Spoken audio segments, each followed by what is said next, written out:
Udi Saidi moja kwa moja huyu naye ametoa ahadi zake katika wito kwa Tanzania kuilinda amani ya nchi katika kipindi chote cha kuelekea uchaguzi mkuu wa Oktoba 29. Hii ni taarifa mwanahabari wetu Nasoro Hamis kutoka Zanzibar, lakini inasomwa na Madohu Silvester. Akizungumza na waandishi wa habari katika ofisi yake Wawi kisiwani Pemba, Saidi Sudi amesema amani ni msingi wa maendeleo ya taifa. Hivyo vijana hawapaswi kuruhusu watu wachache kujaribu kuichafua kwa kisingizio cha maandamano. Mimi na washauri wa Tanzania wote wakatae hoja ya maandamano. Hoja ya maandamano haileti tija kwa Watanzania. Hoja ya maandamano italeta maafa makubwa kwa Watanzania. Lazima tukubali kwamba Tanzania ni nchi ya amani na itafanya mabadiliko yake kwa amani.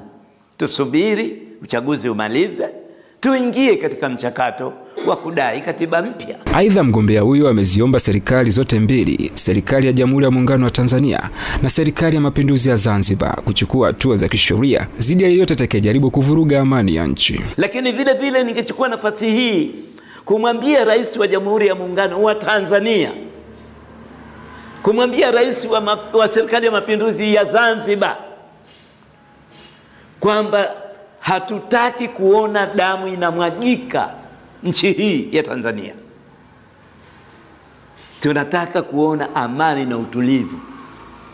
Kwa vile hatua kali zichukuliwe katika kulinda amani na utulivu ya nchi hii isije ikateteleka. Hatutaki kuona vizuka, hatutaki kuona walemavu, hatutaki kuona wazee wametupwa na watoto wao, hatutaki kuona nchi imemwaga damu. Kwa upande wao, wananchi wa Pemba wamesema wapo tayari kushiriki uchaguzi kwa amani, huku wakisisitiza umoja na mshikamano udumishwe visiwani humo. Napenda kuambia watulie, wahakikishe tuilinda amani, ambapo kwa wakitulia tukilinda amani tutafanya shughuli zetu vizuri, maisha yataendelea, itakuwa hakuna kusukumana, hakuna kugombana, hatupati matatizo ya aina yoyote. Kama mzazi, napenda kauli hiyo walioitoa wenzetu chama cha upinzani, si kauli mzuri na waitupilie mbali, na ni kauli iliyokuwa haina maono kwa Wazanzibari na kwa Tanzania kwa jumla. Ni kauli za kupotosha jamii, lakini bado sisi kama wananchi Wazanzibari na Watanzania kwa jumla, amani iliyopo inaridhisha. Madohu Silvester wa EATV.